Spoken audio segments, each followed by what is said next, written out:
Wrestling Matters Podcast episode 105 is dedicated to the late British wrestler Kris Travis. I am surrounded by wrestling fans.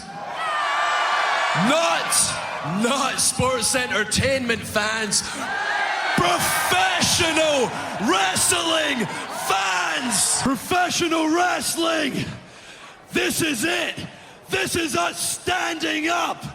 This is the Wrestling Matters Podcast, a podcast that stands up for professional wrestling. Why? Because wrestling matters. So join the revolution, because the revolution is now. Well, enough is enough, and it's time for a change. Professional wrestling. This is it. This is us standing up. Yes, yes, yes, yes, yes, yes! That's 13-14! Make it till death! Dina, I am the best in the world. Cause that's the bottom line! Cause Stone Cold said so! What's happening, ladies and gentlemen? It is me, your favorite host. That's right, the HEAD at your service for another episode of the Wrestling Matters Podcast. Episode 105. It's a 2-year anniversary, yes, ladies and gentlemen. That's right, it is the second birthday. I can't believe I've made 2 years. I know, it is what it is at the end of the day. We've already done the celebrating with the 100th episode and everything. We've already celebrated in that. It's just crazy, man. 2 years anniversary, 2 years today, 2 years April 7th, which is on the Thursday, even though this is going out on the Monday, April 4th. 2 years, man. It's just unbelievable. It really is. 2 years. And like I say, I made a commitment 2014, guys, to bring you a podcast each and every week. And I've done it. And I hope I've done a good job. And I hope you guys have enjoyed it as well. On today's show, ladies and gentlemen, we're going to talk Raw. We're going to talk two things from What Culture. That's right, What Culture Top 10. That's right, ladies and gentlemen, What Culture WWE strikes again. But I'm not alone this week. No. I'm not alone. I've got a debut guest. That's right, I've got a guest on the show who's making his debut on the Wrestling Matters Podcast. And if I have anything to say about it, it probably won't be his last time he appears. Ladies and gentlemen, Chris Dutton. Welcome, sir. Thank you very much. Yes. It's great to be on the show. Yep. Making his debut today, he's going to help me talk through Raw, which was a crazy Raw, to be honest with you. Going into WrestleMania, it was the last stop before WrestleMania. Obviously, you've seen WrestleMania. WrestleMania was on yesterday, or last night, in fact. I won't talk too much about Raw. We'll just get Mr. Dutton's opinions on that later on, and plus there's two What Culture WWE top 10s as well, yes, and they're all based on WrestleMania, with it being WrestleMania week last week as well, so it's all based on WrestleMania this week, and also a few other things as well that we're going to talk about, and we've got two things to talk about at the start as well. But before we do that, I'm gonna, pay some bills in a way, and let you guys know what's going on. Check out Sunday Segway Wrestling Podcast, Offshoot Radio, Max Wrestling Podcast, Evan McCabe Podcast, all on the Swerve Talk Network, just as you can find the Wrestling Matters Podcast as well. We are all the Swerve Talk Network family. Get yourself on there, check them out. Great shows, controversial show as well if you're talking to Evan McCabe. But hey, he is money. He is over as fuck. We're all over as fuck because we are the elite of podcasting on the Swerve Talk Network. Check us out each and every week. From Friday to Monday, I believe it is. There's normally about 3 shows on a I believe it's a Sunday or Saturday. There's a couple of shows on the Saturday. I believe there's one on the Friday. I might be wrong. But it's a weekend stuff. I know that. So it all culminates with me on a Monday night, each and every Monday, 9 o'clock UK time. 4 p.m., 3 p.m. Eastern time, considering the clocks have gone back. So check us all out. Be sure to check that out each and every week, and check them out too. Great shows.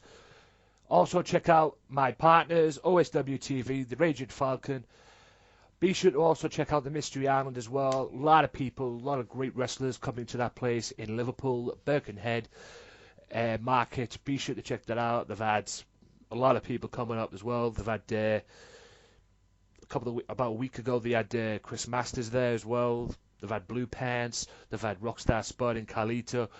And big thank you to Mystery Island for them autographs as well. Yes, they sent me a poster of autographs from them too as well, Rockstar Spud and Carlito, which was great. So that's what you get when you promote this stuff on the podcast. You get good things in return. So be sure to check them out. There's a lot of information as well. Facebook.com/That Mystery Island and Back to the Island as well. That's their Twitter and Facebook. Check them out for more information on who you can see. And if you can get to the Birkenhead Market, go down, check some out, get some autographs for free, I would imagine. But with that being said, guys, we're going to kick things a little bit off with some sad news this week. As you know, at the top of the show, there was a little message at the top of the show.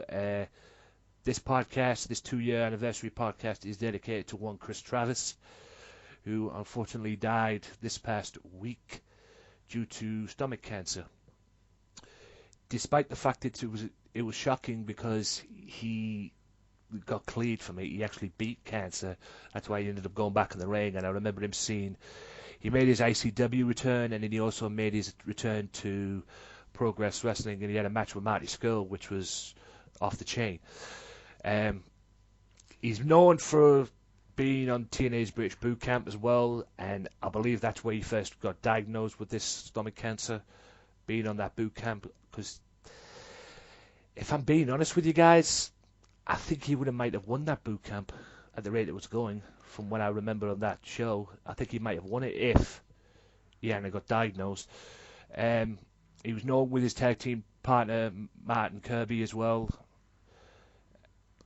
It's just a sad news, man. I mean, you know, he first got cleared, he was diagnosed with it, and then he got cleared, and now he's died. And the scary thing, guys, he was only 32.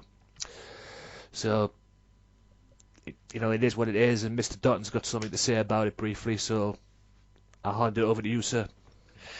Yeah, I mean, obviously, it is really sad. I mean, a lot of us, I guess, kind of knew and kind of feared, we were going to get this news at some point. Obviously, it was terminal cancer, but for me, it's quite personal. I mean, for those who don't know, I actually lost my dad back in October to stomach cancer, and Chris knew about this at the time, and he was so sort of supportive to me through the whole situation. I mean, even though he was also suffering from this horrible fucking disease, and he didn't have to do that. And it's just a testament to his positivity throughout the whole deal. And it's just a real shame, and he will be missed. Yeah, no doubt. Former PCW champion as well, I believe. Preston City Wrestling champion as well.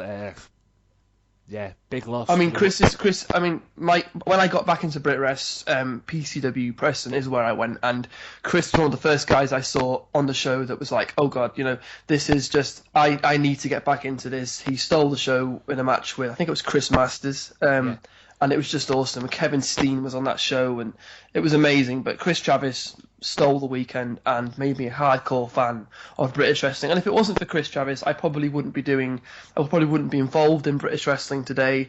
I probably wouldn't be doing wrestling podcasting today. And a lot of that is down to him, and he will absolutely be missed by all.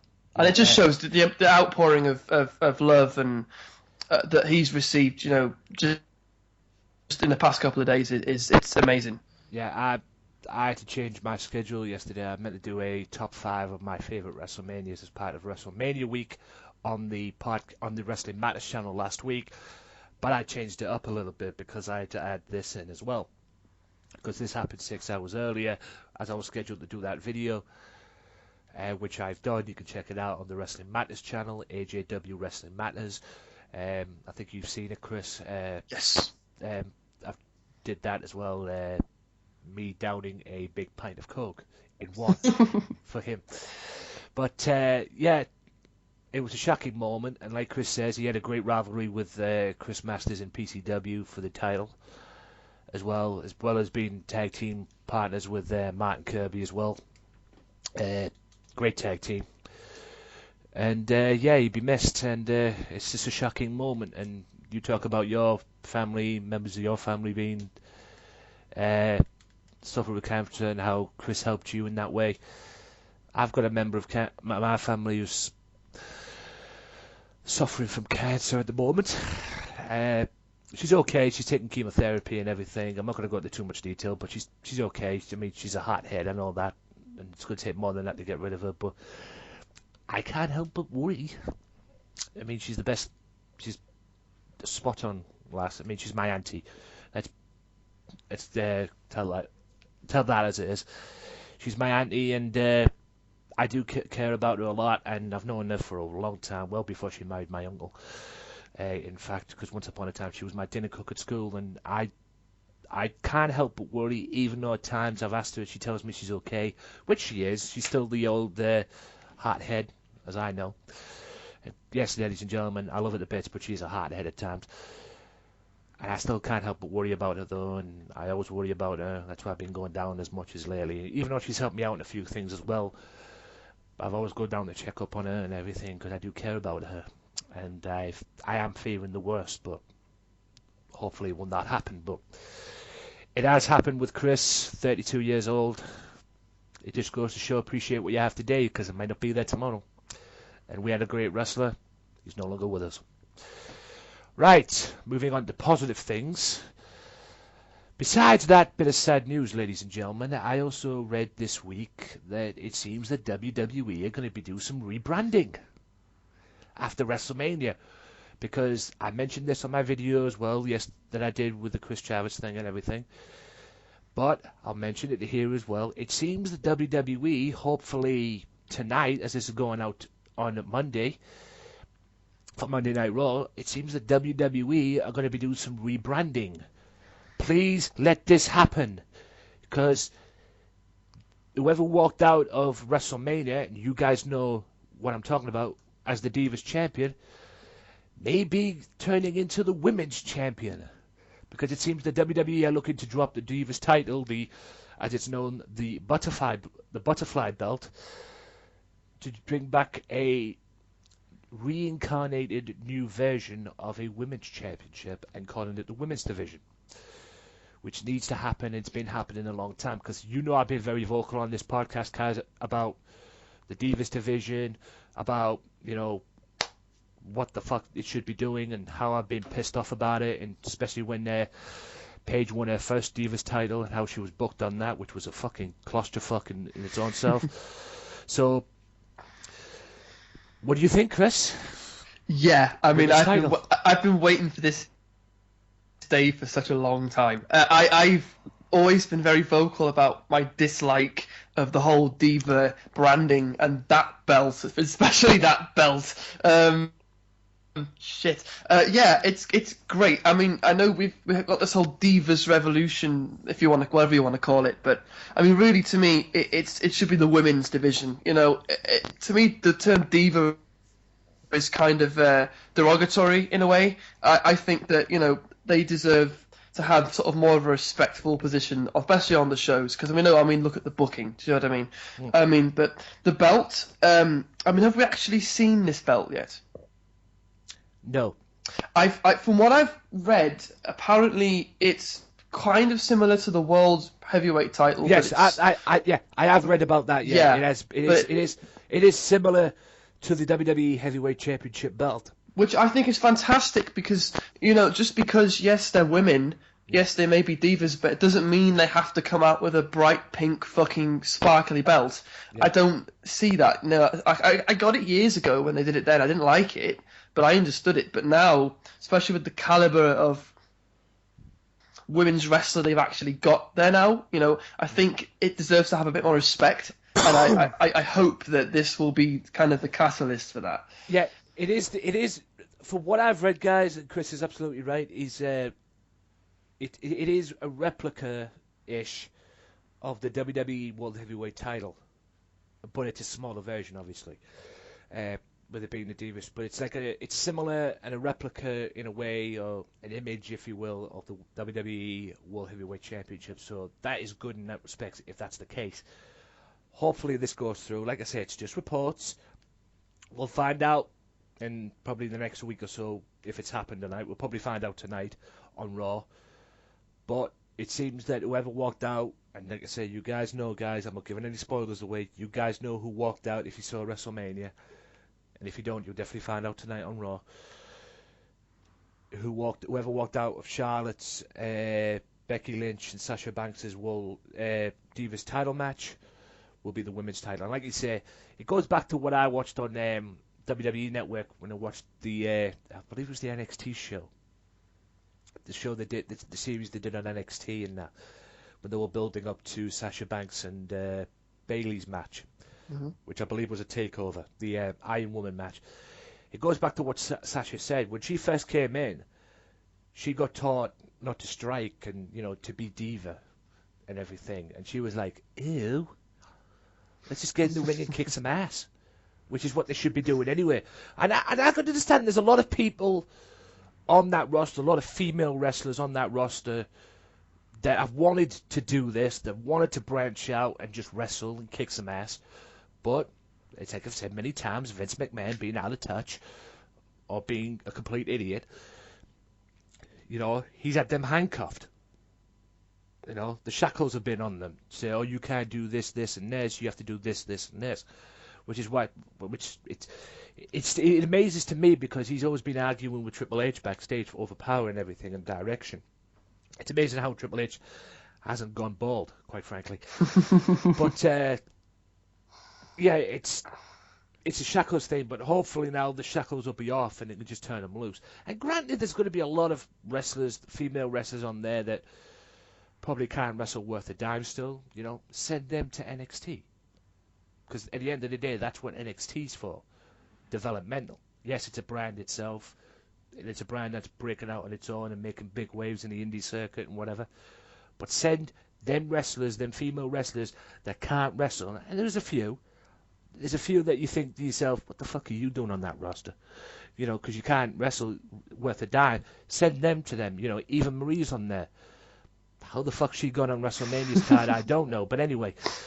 But I believe that was supposed to be Nikki Bella as well, by the way. That shows. Yeah, we'll talk more about that later on. But that was supposed to be Nikki Bella, the big surprise thing. But like I said, We'll talk about that later on during the Raw review. But Eva Marie got on. But she's, I give her credit for realizing that she sucked and she's gone to NXT and started doing the development there. Because at the end of the day, NXT is supposed to be a developmental brand, as well as a brand on its own.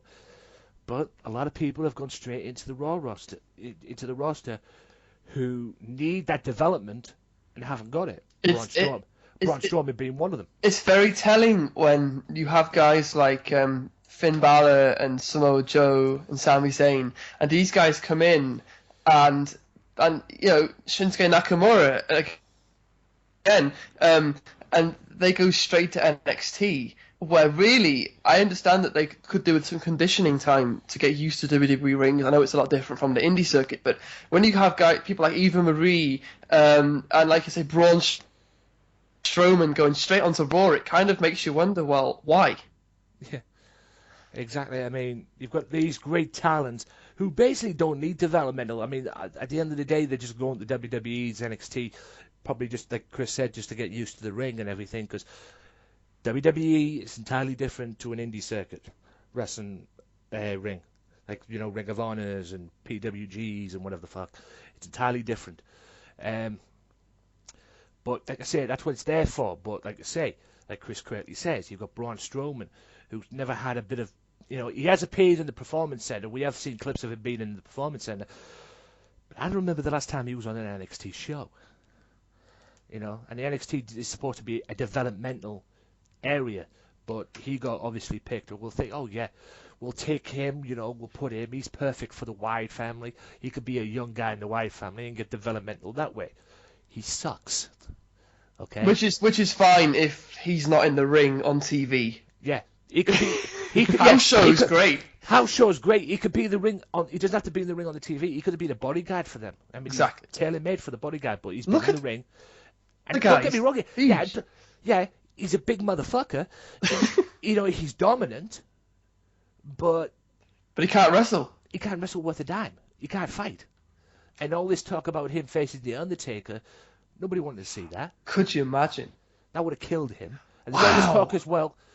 There's all this talk about him versus Lesnar. A lot of people are saying, they're complaining almost about Shane McMahon versus the Undertaker in a cell. But would those people have rather had Undertaker versus Braun Strowman?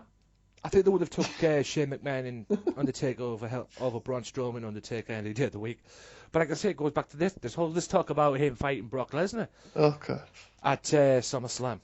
Even though it's, from what I'm hearing, it's the planned WrestleMania match, ladies and gentlemen, between Bray Wyatt and Brock Lesnar has been planned for SummerSlam. Apparently. That's what I've heard. Whether it'll happen or not, I mean, they teased it with a roadblock, and then look how that turned out. But it's just stupid. It's just ridiculous, and they need to sort it out very much quickly, man. I mean, but at the end of the day, let's get this thing changed and let's bring respect back to the Divas division, or the women's division, that it's going to be called. Knock on wood and everything. Right. We'll discuss Raw in Part 2. Let's just do this top 10 now. Are you cool with this? Yeah, cool with me. Top 10. First of two top 10s, ladies and gentlemen. That's right. What culture? You gotta love what culture. Craziest people ever. Apparently they're in. I was gonna say apparently they're in WrestleMania covering. They're in Dallas covering WrestleMania all week. So, credit to them for that, for what they've done and everything. And they absolutely are mind-blowing guys. And if you haven't checked these guys out, check out their YouTube page and everything. What Culture Wrestling. It's just amazing. It really, really is. Top 10 most shocking moments in WrestleMania's history. That's right. And I think no telling what's going to be kicking off at number 10. And I'm sure you remember this, Chris. Little thing called 18 seconds.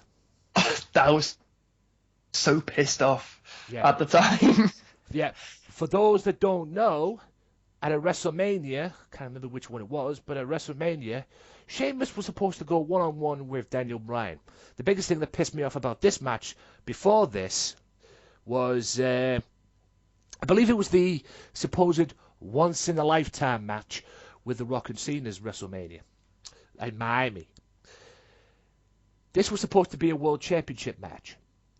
You got Sheamus in one corner, you got probably the best wrestler to ever grace a ring, Daniel Bryan, Bryan Danielson in the other corner,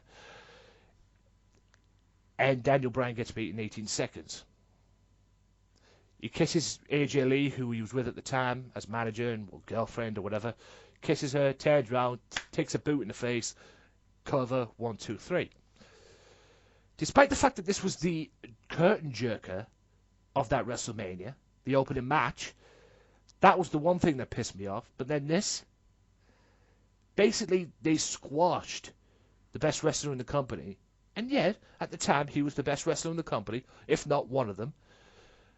And yeah, despite the fact that led to him winning the title at WrestleMania 30 and yada yada yada, it was like a setup thing for him getting pushed to win the title at Mania 30 and whatever. But 18 seconds?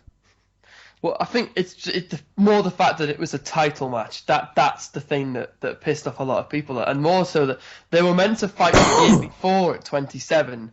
And then I think that ended up getting pushed onto the pre-show or something. So the second year in a row, they got screwed out of their match. And I mean, in hindsight, it was genius because it led to the whole heel Daniel Bryan. The yes movement came up from, everything came from this. This was like the catalyst for that. And in a way, this is the best thing that could have happened to Daniel Bryan. But at the same time, in the moment, I was super pissed off, as were a lot of people. And let's say Chris is correct in what he says. It wasn't so much shocking for me as it was just infuriating. Yeah, it was a pissed off moment, you could say. And I felt bad. I felt bad because they missed out on the WrestleMania moment again. Yeah, but because obviously Brian got it eventually. Yeah. Brian eventually got his WrestleMania moment, and that Chris correctly says, I think it was the year before, they were on the pre-show fighting for the US title. So, just goes to figure, doesn't it? Oh yeah, we'll put him on the pre-show one year, and then we'll bring him back the next year. We'll put him in the opening match at the main event, and we'll just kill Daniel Bryan right there and then. But like it correctly says, it set up the whole movement thing for what happened at WrestleMania 30, because pretty much the yes movement and the petition for him to be in the main event at WrestleMania, it was basically based off that moment. Because a lot of people, Daniel Bryan fans in particular, and indie wrestling fans in particular, were not happy about that. 18 seconds, ladies and gentlemen. Number 9, Trips betrays X-Pac. Now, this was shocking in itself because these two are real-life best mates, and still are to this very day. If you've watched the Hall of Fame and that, you know. Triple H turning on X-Pac at WrestleMania 15 to help Shane McMahon retain his European title at the time. Basically betraying him, basically betraying DX, walking away from DX and joining the corporation. What do you remember of that? Well, I mean, at the time I wasn't watching WWF, but obviously I've seen it multiple times, and that WrestleMania itself wasn't exactly, what should we call it, a top caliber WrestleMania, so I'd just say. But I mean, to me, that really was sort of the footnote on DX. To me, that was the end of the classic DX, because after that, it was always, every other pay-per-view seemed to be Billy Gunn or China or Road Dogg fighting over the rights to DX and all this shit. And to me, this was kind of capped off the original run for DX. So I guess in a way, yeah, it was quite shocking. Yeah, I remember that very well. That the whole DX fighting over the rights for DX, and it went on for like a year and a half after this, and it was terrible. Yeah. But that was a cool moment. Yeah, that caught the whole fights for DX thing. I believe it continued, but it came to the fruition at I believe it was Fully Loaded '99 of that same year. But to be honest, it still continued on after it in like a brief way, because they were still fighting over it, and then it all led to Billy Gunn versus The Rock at SummerSlam and whatever. It was just, and don't get me wrong, it turned out to be a positive for Triple H anyway, because he got what he wanted, which was the WWE title, even though he won it the day after SummerSlam of that year. So it kind of worked out for him, but it was very, very shocking in that day. And going back to what Chris says about WrestleMania, that was the debut match. That was the very first match at a WrestleMania between Rock and Austin. That was the main event of that one. So, although it wasn't the best WrestleMania, that match itself was great. I really liked that matchup. That was their very first match, and obviously Austin won the title. Yay! Even though Rock was a dick back then. Number 8. Oh boy. My brain. At the time, this was a good thing for me because I was a kid and I was a Hogan mark. But what was the benefit for this didn't happen. And the reason why this took place, so now people look back at it in retrospect and think it was the worst thing that ever happened. WrestleMania 9, for some strange reason, it was supposed to be Bret Hart and Yokozuna in the main event, and Yokozuna wins the WWE title. But for some strange reason, Hulk Hogan walked out at WrestleMania 9 with the WWE title. How the fuck did that happen? Hogan pinned at WrestleMania.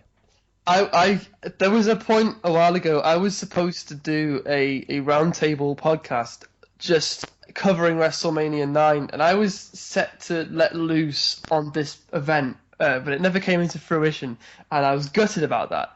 So I'm glad this came up. Yeah. Feel free to let loose then. If you want to let loose, go for it. It's all yours. In a way, this is kind of what happened with Seth Rollins last year at 31, but done really shit angering absolutely everyone in the crowd. With Seth Rollins doing this kind of thing with the Money in the Bank briefcase, the fans loved it. It was an amazing thing. But Hulk Hogan doing this, for what reason? I mean, clearly he had a tag match. Was it a tag team title match earlier in the night against Money Inc. or something? I seem to remember he was in the match was Brutus Beefcake, Hulk Hogan, the Mega Maniacs, against Money Incorporated for the WWE Tag Team titles earlier in the evening.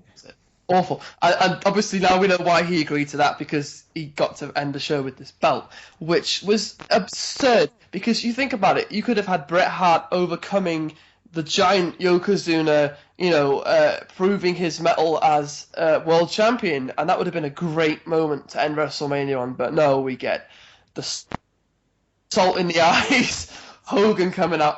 It's just, I mean, that WrestleMania to me is still not. A lot of people consider that the worst WrestleMania of all time. To me, controversially, maybe it's not the worst WrestleMania of all time. I can think of far worse ones than that.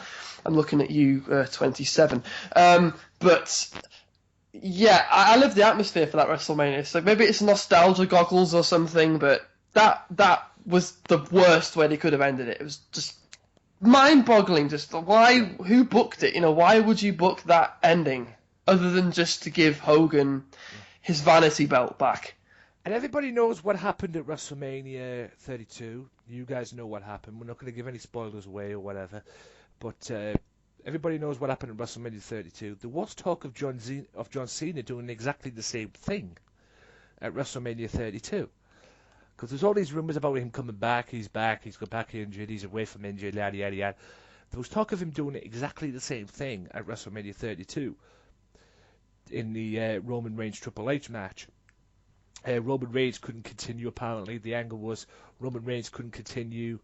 And then obviously, Reigns gave the blessing to get involved, John Cena involved, and then hopefully John Cena wins the title, and then all leads into a match at SummerSlam, John Cena versus Roman Reigns. That was supposed to be the outcome of that, as well, because the whole thing, Vince wanted that match, or wanted that to happen, so Hogan could face Bret at SummerSlam. Which never happened. Exactly, except we got Yokozuna and Lex Luger at SummerSlam 93. But the match was supposed to be Hogan versus Bret. But if you believe the dirt sheets, Hogan came out very, very clearly and said that he didn't want to lose to someone smaller than him. Which, by that point in 1993, Hulk Hogan wasn't exactly the Incredible Hulk himself. No, he was out. And we know why.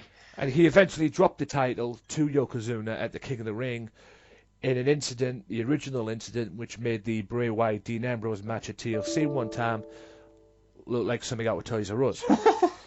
The whole camera exploding incident. Except the Dean Ambrose Bray Wyatt match, the TV exploded. Less said about that, the better. I like that finish. I don't know why people rag on that so much. It was goofy, but so... It was goofy. That's the thing I don't like about it. It was goofy. It was no worse than fucking holograms in a cell, man. Yeah, I mean, if someone could have spoke about when they had that moment, they could have just turned around and went 1993 called They Want Their Ending Back. Jesus Christ. And it made, and like I say, I never had a problem in a 100% way, the ending. It just made Dean Ambrose look stupid. And I'm a big Dean Ambrose fan, and correctly say he should be. Why is he not world champion again? I don't know. Or getting that big push and everything. I mean, I marked out when he won the Intercontinental title, but that didn't last long, did it? If anything, that quickly jumping on what you said there about Dean Ambrose. I gotta say, the match he had against Triple H at Roadblock, and the crowd reaction he got when he got that visual 3 count on Triple H just shows, and it should hopefully show WWE, this guy should be your world champion, because he was that moment. It was so over. Yeah, that's the second time that's happened though, because it happened with him and I believe it was Seth Rollins in the ladder match at one point as well. They did it then as well. In the ladder match, they had him have the belt, and then one thing led to another, and then he eventually ended up stealing the belt, which led to a rematch. But like you say, I mean, if if WWE, like you correctly said, Chris, if WWE don't get that, they never will. It's as simple as that. I mean, if they don't get the fans reacting to Dean Ambrose winning the championship as a good thing or a positive thing, if they don't get that, they never will. I mean, it's ridiculous. I mean, like I said, that guy should be getting marquee things and being a world champion, for Christ's sake. I mean, I think a lot of people would prefer Dean Ambrose to be world champion than Roman Reigns. Yeah. But in any event, number 7 was The Gathering. Now, it was basically WrestleMania 30, and there was a lot of shocking moments on this WrestleMania 30 as well. Well, the shocking moment in a way, or the positive moment, was Daniel Bryan winning the match, getting the world championship. That was the positive ending.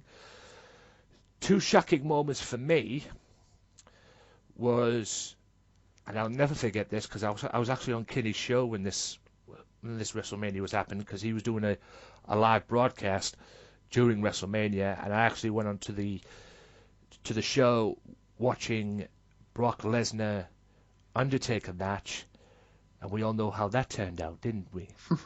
Brock Lesnar beating the Undertaker, and I believe the first words that came out of my mouth when I was watching it were "Holy motherfucking shit." If I remember correctly. When that happened, there were no words coming out of my mouth. I was literally sat there with my jaw agape for about half an hour after that. I could not speak. Yeah, it's amazing that they're right. And then if you watch the 24 episode on WWE Network, you know what happened to the Undertaker, because he went back to the locker room and basically collapsed and ended up in the hospital bed. But the exciting, shocking moment for me that night, because I never expected it to happen, was at the beginning. No, it wasn't Hulk Hogan's blooper. It wasn't Hulk Hogan's blooper. It was the fact that Hogan was in the ring, Austin joined him, and then The Rock joined him. Hogan, Austin, and The Rock in the ring at the same time. I felt like I died and went to heaven when that happened. Jesus Christ, man. What were your memories about WrestleMania 30? Yeah, I mean, WrestleMania 30 is in my top, I'd probably say top 3, actually. Amazing show. But that was, I was watching that, and I just remember thinking at the time, it was just one, and then another coming out. It's like, how, at that time, 2014, who would have thought that we would see those 3 in the ring at the same time? And it was funny as well. Everyone was good. Hulk Hogan, Salvador brother. How many times did he get it wrong? Like 3 or 4 times. Yeah. Yeah, it was just a great moment. It didn't need to be on there. No one expected it to be on there. No one had any clue that was going to be on the show, other than Hogan being there, obviously hosting it. But yeah, just a great feel-good moment, and just for every old-school wrestling fan or attitude wrestling fan, that was just the ultimate thing to see, and the ultimate way to kick off like one of the best Manias ever. And that's it, really. Just great. Right. Number 6, Owen upsets Bret Hart. Now, you're probably thinking to yourself, Owen upsets Bret. Owen beating Bret at WrestleMania 10 in the first match. What do you remember of that? Because that was shocking in itself, because considering the fact that Bret won the title later in the evening. It was for those of you that don't know, long story short, Luger and Bret both won the Royal Rumble of that year, and they eventually went to WrestleMania, and Bret ended up fighting Owen first match and lost, which was shocking in itself because nobody expected that to happen, but it happened. And it was even more shocking, like I said, considering the fact that Bret won the title later in the evening. What was your remembrance of that match? Well, first of all, shocking finish, but second of all, like the best opener in wrestling history as far as I'm concerned, and that has not changed in 22 years now. Amazing match. What's more shocking about it was at the time, I mean, obviously Owen Hart has gone on to have this legacy, not just, since the tragedy, but even just in general, he's regarded as this absolute legend of wrestling. But at the time, I mean, he was literally just considered, Bret's younger brother. No one thought for a second that he actually had a chance to win or beat Bret, let alone clean at WrestleMania, which I thought was the beauty of it. And the match just told the most amazing story, of Owen just trying to think he has the one-up on Bret, and then Bret out-wrestling him, and then it went back and forth and back and forth and back and forth. And although a lot of people like the SummerSlam match more, I thought this was probably one of the best wrestling matches of all time, and the finish was great, totally shocking, and I think it definitely deserves its place on the list. Yeah. It was like I said, it was very shocking considering the fact that he won the title later on in the evening, which obviously led up to the SummerSlam cage match. The next one, and also WrestleMania 10, was the debut of the ladder match. Well, the ladder match being into WWE with Razor and Shawn. The next one is the Shooting Star Press from Hell. WrestleMania 19, Brock Lesnar, the Beast incarnate, the old beast that we see today.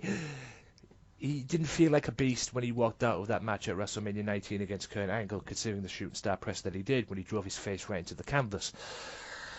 And nearly broke his neck. And yes, he walked out with a concussion, which many say that was the reason why he accidentally broke Kurt Angle's neck, because he didn't have a clue what the hell he was doing.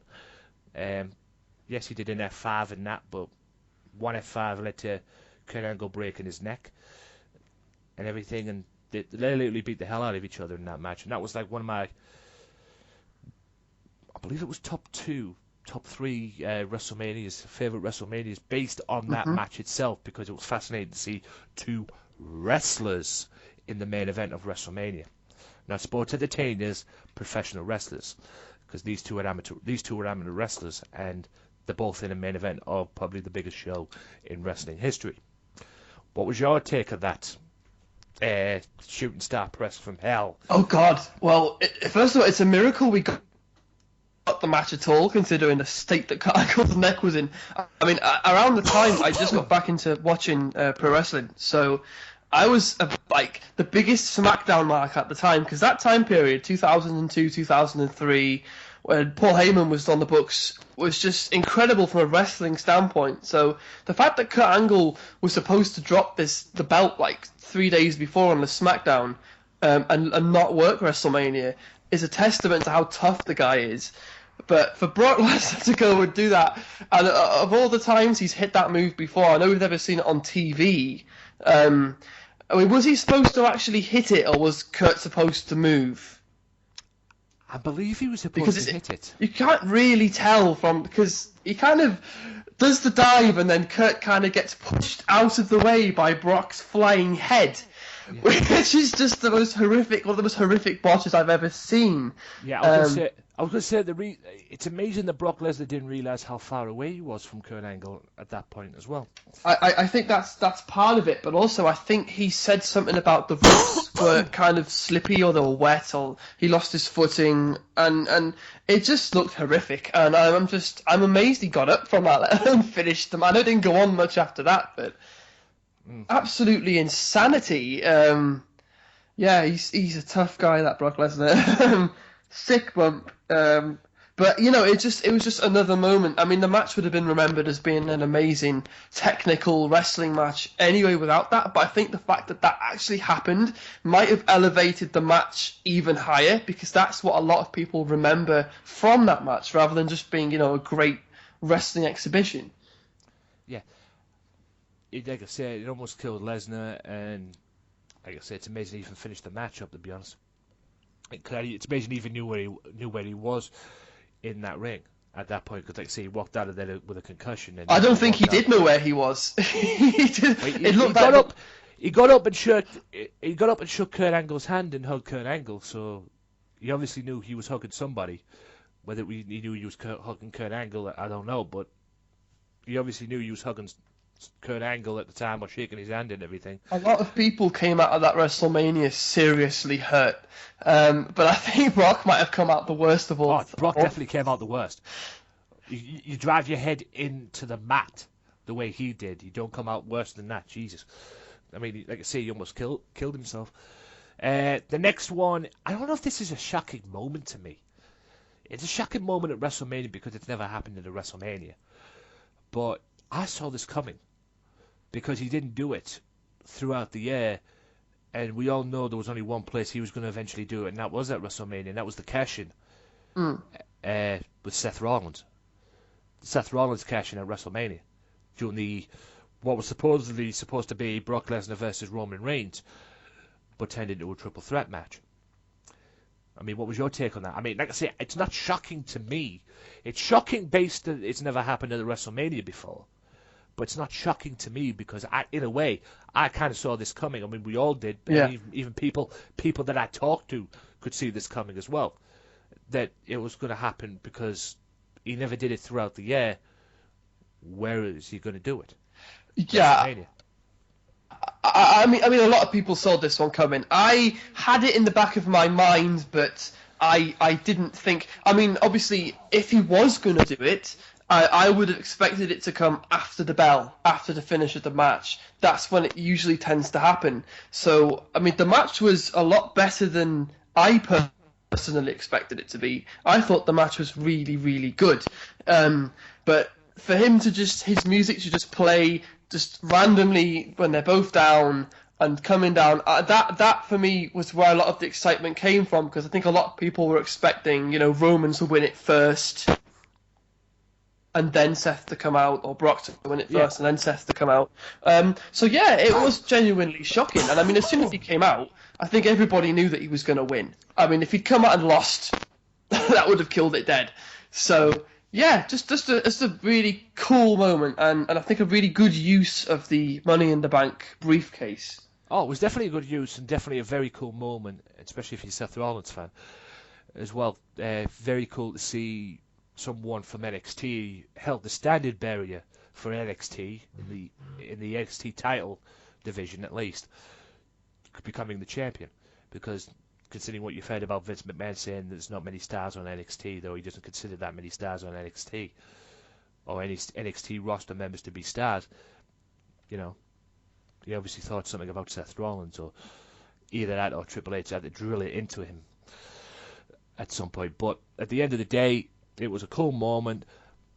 I don't know if I agree with it being shocking, but it was shocking in the base that's never happened at WrestleMania. I think many people, like Chris said, would have expected Roman Reigns to win the title and have him come out after it, but it was cool nonetheless. I mean, I've got nothing to complain about it in that respect. Number 3 now was the Body Slam. WrestleMania 3. Hulk Hogan slamming Andre. I don't know if you were around at that time, Chris. I was not. I don't know if you were around at that time. I was born in '84, and I wasn't around watching wrestling at that time. My very first WrestleMania was WrestleMania 8. But I wasn't. But it was the. You would probably say it was the moment that put Hogan over. Legitimately put him over, because he beat a guy who had never been defeated up until that point, and it literally pushed him to the moon, quite frankly. I'm sure you've seen that WrestleMania. Oh God, who hasn't? What was your take on that? Pretty much. I'll just say this: it's pretty much the original WrestleMania moment. That's really all I can say. I mean, a lot of people. I mean, obviously now this is back in the days before internet.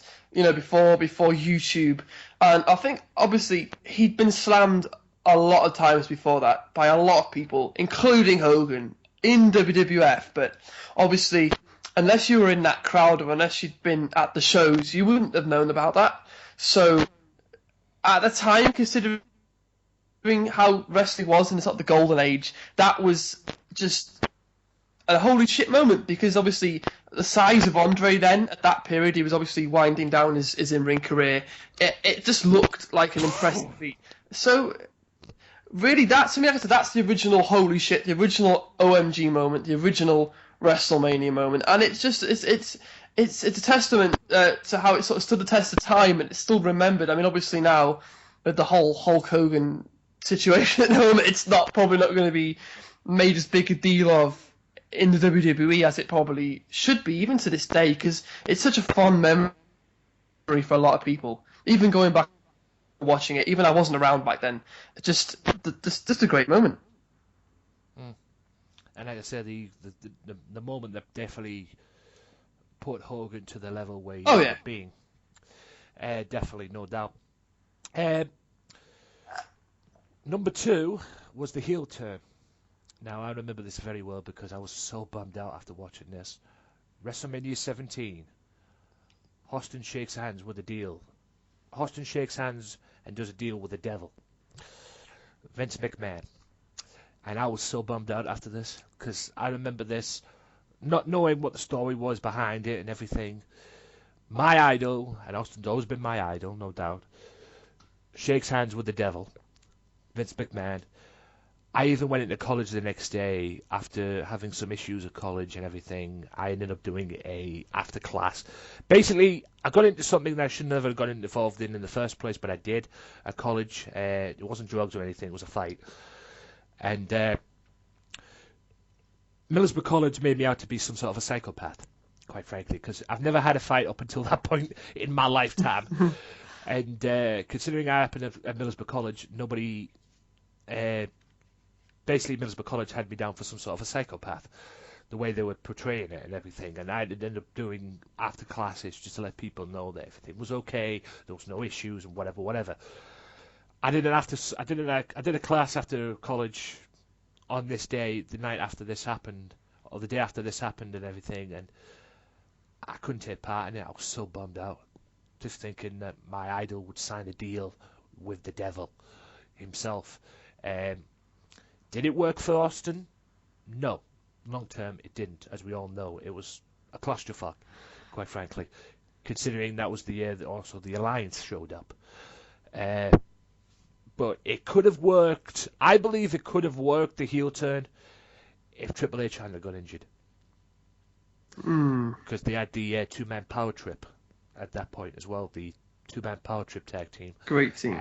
And that was a great team, and that could have worked. As far as the heel turn goes, that could have worked immensely, but we all know how that ended up. Triple H ended up getting injured, tearing his quad, and it all went downhill from there. What was your remember of that WrestleMania and that heel turn? Arguably and I'm not hearing any arguments about it, the best WrestleMania ever. Oh, undeniably the best WrestleMania. Right, the match is probably one of my favourite WrestleMania main events. Maybe my favourite overall. The finish, the heel turn, in hindsight, probably shouldn't have happened. I mean, it's gone on record, Stone Cold himself has gone on record and said if he'd known how it was going to pan out, he would have called an audible after he shook Vince's hand, kick stunner, sort of be like a vigilante, which I think probably, if you were going to do an Austin heel turn, that would have been the way to do it, because I don't think anyone really wanted to see him aligned with Vince. I mean, clearly we know now it just didn't work.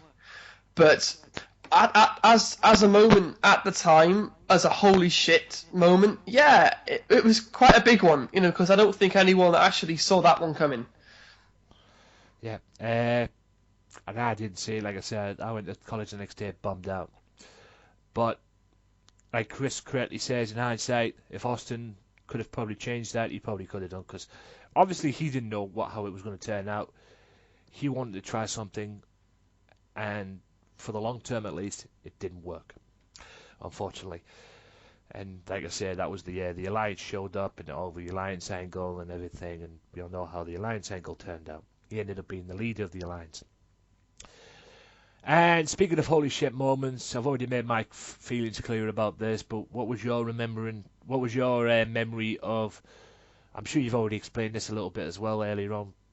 What was your memory of WrestleMania 30 and your memory of number 1, which was the streak ending? It could be anything, as if. Yeah, exactly. Yeah. I mean, like I said, 30's up there for me. That being the one thing that I think most people remember. Just because the build-up for this match, I mean, if anyone was Taker was gonna lose the streak too, I don't think anyone actually expected it to be Brock, let alone based on the build going into this match, which really wasn't that good. I think a lot of people just thought, oh, it's just a filler match.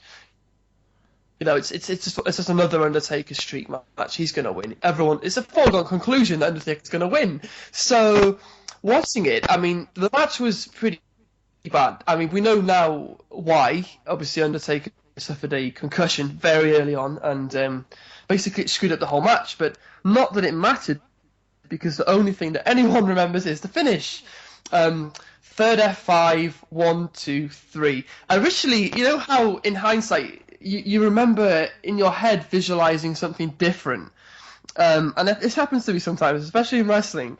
That they had the 3 count and Heyman jumps in the ring in absolute shock, and in my head I saw Undertaker kick out. I saw his shoulder go up, and maybe it was just like disbelief of wanting it to be, you know, not over. Obviously on the replays, and then the 21-1 comes up on the screen, and it's like, oh shit, it wasn't a botch. I thought they'd actually botched the finish or something, because, you know, the referees are taught to treat the matches as a shoot. So if obviously someone forgets to kick out, you count to 3 anyway. So I thought it was a botch, but when the graphics came up on the screen, and then we saw the replays, I literally... That was the first... I bought the WWE Network in 2014. I bought the WWE Network the day before WrestleMania 30. I bought it for WrestleMania 30, and I had to get... It wasn't in the UK, it was a US WWE Network. So that was the first thing I was watching on the network. And I was just sat there at 2 in the morning, just with my mouth hung open. I could not speak for about a good half hour after that. It absolutely shocked me. And yeah, to me, that is probably the most shocking moment in wrestling history, maybe. I don't know, especially in WrestleMania history, because no one saw that coming. I don't think a single person saw that coming. I actually heard a story that one guy, I don't know if it's a true story, you know, they have betting, you can bet on wrestling. Someone actually bet $15,000 on The Undertaker beating Brock Lesnar. And yeah, he lost. So yeah. I feel sorry for that guy. I think we all do at the end of the day. Yeah, I remember that very well because, like I said, I was on Sunday Segway while this was happening. I was watching it myself, but I ended up being on Sunday Segway because I was watching it with Kenny. And the first words that came out of my mouth when that 3 count happened were, holy motherfucking shit. Yeah. Never saw that coming. I think those were the words out of my mouth, followed by about a half hour of complete silence. Yeah. It was like, holy shit. It's over. And that was when we all knew that Undertaker... That was it. I even said that night as well, the Undertaker Sting Dream match. That was it. Done. That was it for that, but yeah. Obviously, that was going to be number 1, ladies and gentlemen. There was no other ifs, ands, buts about it. If that hadn't been number 1, I think I would have banged my head against the wall on that one, because that is the most shocking moment in WrestleMania's history, no doubt. Right. Take a quick time out, guys. Part 1 is now over. We'll be back in part 2. And yeah, we'll do the Raw review in part 2. And then after that, we'll do another top 10. And that'll be it, quite frankly. But yeah, join us in a bit for part 2. So stay tuned. If you like the Wrestling Matters podcast, why not check out their Facebook page at facebook.com/WMPodcast and like the page and show your support to the podcast that stands up for professional wrestling, the Wrestling Matters podcast. Wrestling Matters, wrestling fans.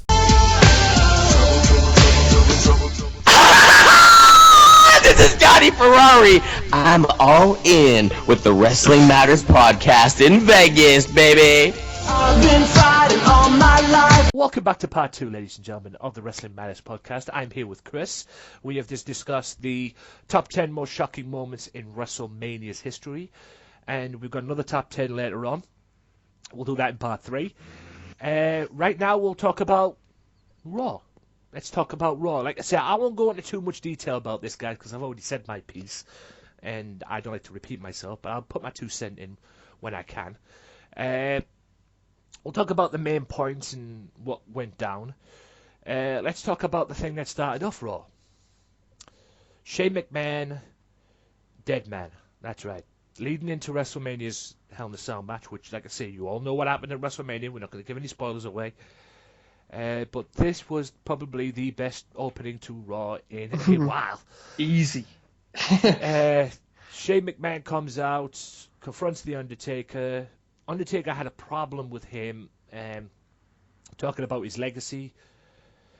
Basically, Shane went down to the ring, got in his face, and punked him out, quite frankly, because let me take you back to 2 years ago when your legacy died at WrestleMania, referring to the Brock Lesnar incident. And the next minute, Dead Man calls Shane Vince's little bitch. Fight breaks out, and Shane goes old school on The Undertaker. Never thought I'd say that in a sentence. Someone going old school on The Undertaker, because he usually does it on other people. But Shane did go old school on The Undertaker, doing his famous elbow through the announce table off the top rope on the outside, that little famous elbow that he used to do. What was your take on that, man? That was just fucking epic. Oh, do you know what? Any reservations I had about this match, just put them all to rest, because that elbow was fucking incredible. I mean, he completely missed, but it was fucking incredible. Yeah. I don't know. Did you see? There's a photo floating around online of Undertaker with a really bad shiner black eye. Have you seen this picture? Oh, you could see it. You don't need to see it on the picture. In the actual moment it happened on Raw, you could actually see there was blood pouring out of his eye. Yeah, it was the monitor. I think it was the monitor shot from Shane split his eyebrow wide, and it was just an opening to Raw. I mean, that's probably the best one I've seen in a very long time. You definitely don't need to see a picture of the Undertaker's eye. You could see it when Shane puts him through the table. You could see there's a trickle of blood going down his cheek. One thing I will say, Shane McMahon's punches, he needs to stop. It's like they're the worst worked punches I think I've ever seen. I mean, I get it's Shane, that's his thing. It's the Shane O'Mac shuffle or whatever he calls it, but awful punches. Yeah. But he looks in great shape, though. To be fair, I mean, I know he's been working. Jesus Christ, he looks great. I mean, very tan. He's fucking brown. He's ripped, and he's ripped. Yes. Put his shirt up a little bit. He's ripped. The fuck. He could use a box of Just for Men. That's all I'm saying. Yeah, he could be the face of Just for Men. The grey just doesn't do it for me. I mean, I guess that's the stress of having Vince for a father. If Vince has darker hair than Shane, what is up with that?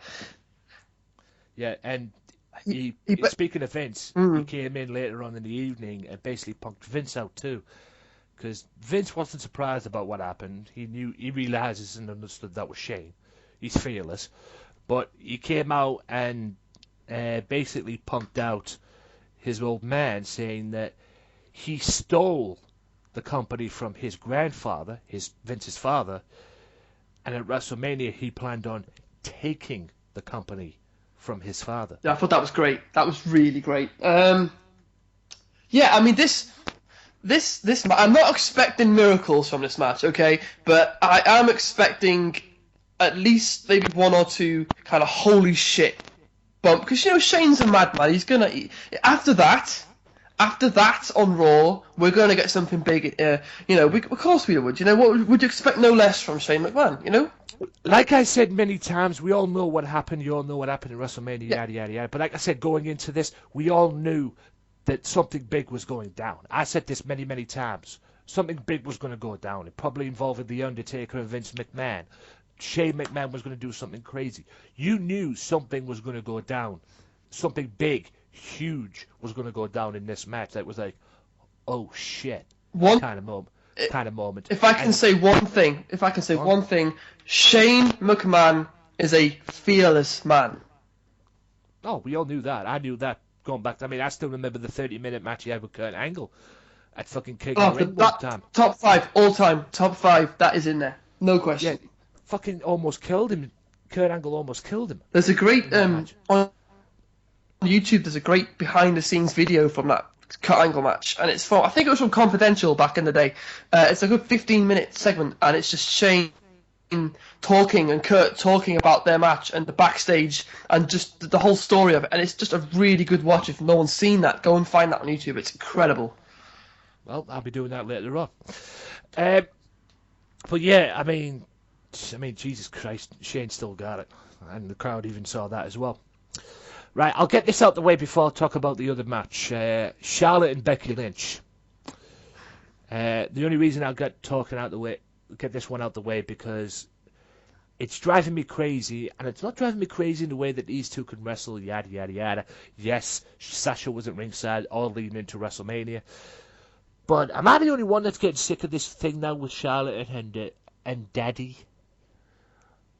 Having Daddy as a manager and everything, because it's driving me up the fucking wall. And it's not making Charlotte look any good. Quite frankly, it's making Charlotte look like a tool. That's all I'm saying on that matter. Yeah, it's. I mean, I guess this is the best thing they could do with Rick. Yeah. I mean, he's clearly loving that role, and I'm glad to see him on TV, not embarrassing himself, not bleeding all over the ring. You know, I as long as it keeps Ric Flair around and it's not too intrusive, I'm quite happy that it's gone, because I like it. It's a good gimmick. It's a good gimmick. I don't mind. I mean, all right, but he doesn't have to be manager of his daughter. If he wants to help her out, he can help her out backstage, do it all backstage and everything, help her out in that way. Yeah. Surely Charlotte's going to listen, but he doesn't have to be a manager, because him being her manager is making her look stupid. Okay? And it's making her look like she's taken after her dad, which is not good for her in any way, shape, or form. But at the end of the day, he could manage other people. I mean, there was rumors at one point he was going to manage The Miz. There was rumors at one point he was going to manage Dolph Ziggler. You know, maybe he can manage a young guy, and take him to the top. A young guy that needs it. I mean, Charlotte, at the end of the day, doesn't need it. I can understand why they're doing it, but Charlotte doesn't need it. She's a good enough wrestler. I think the gimmick's good enough without Rick, but I'm not. It certainly enhances it, but I just hope it doesn't get old. That's my only concern with that. Yeah, I think it's already getting old, at least from my perspective. Anyway, I might be wrong, but that's just my opinion on that. Going back one, Zack Ryder had a match on Raw against Chris Jericho, but all of this was just a setup for Jericho, what turned out to be Jericho and AJ Styles at WrestleMania. AJ Styles finally gets his wish at managing at WrestleMania. Like I say, you all know what happened at WrestleMania. And I made it very clear that if AJ Styles lost at WrestleMania, I was going to fucking riot. Because it'd be like, because AJ Styles losing at WrestleMania would have been like Sting losing at WrestleMania. Enough said about that. But what I've got to say about this, we all know what happened with Styles and Jericho, and how this was going to be, and how this was going to be in. Do you think this feud was good for Styles? As an intro feud coming into WWE, yes, I do. I just feel like they've burned through about 18 months of storyline in about 2 months. And it really shows. I mean, they wrestled again, teamed up, broke up, wrestled again, all within like 2 months. And it's quite a lot. And I feel like they could have stretched this out for so much longer. Yeah. I'm not complaining. Having great matches between the two of them, I'm not complaining for a second. That's to me, like, no complaints. But I just feel like they could have done more with it. It feels really rushed as a storyline.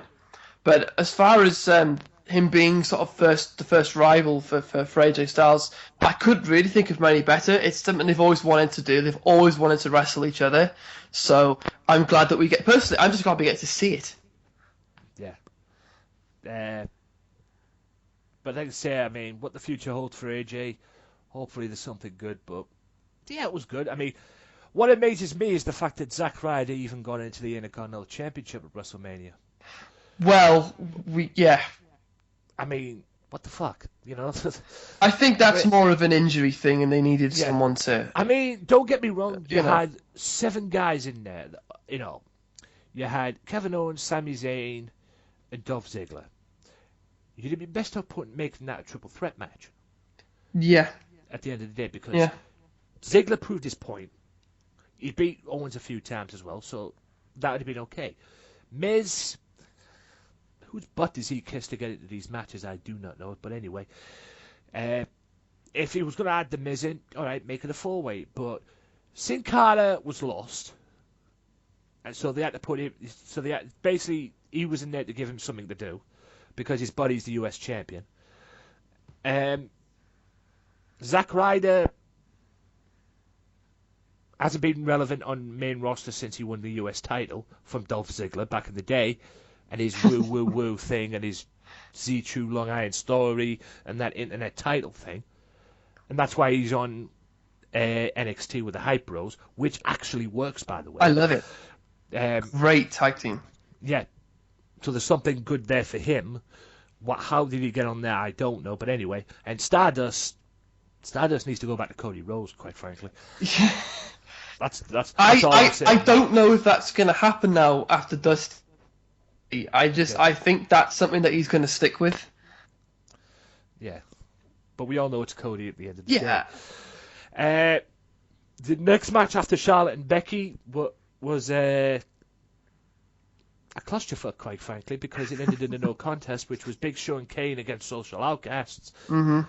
But it went from Big Show, Kane, and Social Outcasts to a preview of the Andre the Giant Memorial Battle Royal, which thankfully was on the main card at WrestleMania. Yay! Yes, thank God that was moved. Great. Yeah.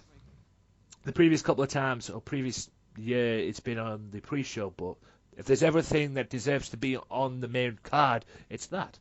And thankfully, they had 2 on the main roster, which was the Divas tag match, which we'll get to later, and the grudge match involving Usos and Dudleys, which 2 perfect ones for the pre-show, because I said first of all that the Dudleys and Usos should have been on the pre-show, because that made no sense putting that on WrestleMania, quite frankly. Yes, it was a grudge match, but there was nothing to come out of that, quite frankly, that I saw anyway. Nothing to come out of that would have been on the actual main roster, the main card rather. I'm gonna ask you, what's your take on the Social Outcasts? I called them the Social Outcasts. I want to like them. Okay, these are guys that I consider them my boys. Like it's guys that are jobbers for life, basically. But I don't know. I'm surprised Zack Ryder is not in the Social Outcasts. To be quite honest. I thought I was the only one who thought that. I mean, if there's ever a perfect fit for the Social Outcasts at this point in time, anyway, it's Zack Ryder. Luckily for him, he's found better things. Yeah, thankfully the Hype Bros and everything. Yeah, I don't know. I'm a fan of all these guys. I don't know why I'm a fan of all these guys. Probably because they are literally the underdog jobbers that no one gives a shit about in that company, except for me. I just don't like the gimmick that much, and it's a shame because I want to like the gimmick. You know, they're doing a good job with stables. I love the New Day is my favorite stable, like in wrestling currently anywhere. Like I just think they're amazing. League of Nations I could care less about. Social Outcasts I could care less about, and it's a shame. Yeah, I consider the Social Outcasts basically the 4-man band. Quite frankly, the 3-man band. Now you got a 4-man band. Quite frankly, yeah. I don't get these guys. Like I say, I want to like them as well, but yeah, it's just one of them things. At the end of the day, I mean, I'll go on record and saying this right now. I've said it many times. I'll say it again. Curtis Axel hasn't been relevant since he won the Intercontinental Championship. Not that that mattered anyway. And he was a Phil Paul Heyman guy. And the last time he was on TV before this, they gave him a Hulk Hogan gimmick. Which I thought was great, to be honest. I thought that was amazing. Yes. Limited shelf life, obviously, but yeah. I love the Hulk Hogan. I love it when people do the Hogan. Like, Big Show doing the Hulk Hogan gimmick was one of my favourite memories of wrestling. Yeah, against Kurt Angle at the Backlash pay-per-view. Moving on to Bo Dallas. I can't stand Bo Dallas. Sorry. Yeah, I can't blame you. What the fuck is that outfit he's wearing? Go back to wearing... No, keep the singlet. The tights are horrible. He got fat, and the tights just made him look ridiculous. The tighty whitey. So, no, keep the singlet. Wear tights, long tights. I don't know. Yeah, wear long tights. If there's a problem, wear long tights. He's starting to look like Bray Wyatt. He has a gut and skinny little legs, and it looks weird. So he needs to wear a singlet. And it's terrible. The singlet does not suit him. It does not suit him one bit. It really doesn't. Who else is in the social outcast? Adam Rose. Let's talk about Adam Rose. Adam Rose's party gimmick is the only thing that's basically got him over. And that died when he turned heel. Yeah. I mean, he should have stayed on NXT. He should have went back to NXT, quite frankly. And Heath Slater is who I call Faction Boy. That's all he's ever going to be. Yeah, it's Faction Boy. I mean, the guy's been in more factions than I've had girlfriends. It's as simple as that, really. The Nexus, the Core, Man Band, anything else? Tag team with him and what I call it one. Is it Gator Slater? Oh fucking hell! With him and Titus O'Neil. Oh God! I mean, that's the social outcast, ladies and gentlemen. He's what I call faction fodder. Yeah, he's the faction guy. He's the faction boy. I can say he's been in more factions than I've had girlfriends. But I still like him. I don't know why. Maybe it's just because I don't know. I might as well talk about this since it's here as well. I might as well talk about the main event issue as well and what happened later on in the evening. Roman Reigns powers through the Authority. Roman Reigns was a constant pain in the ass to Triple H because at every chance he'd get, he'd go down and try and beat him up.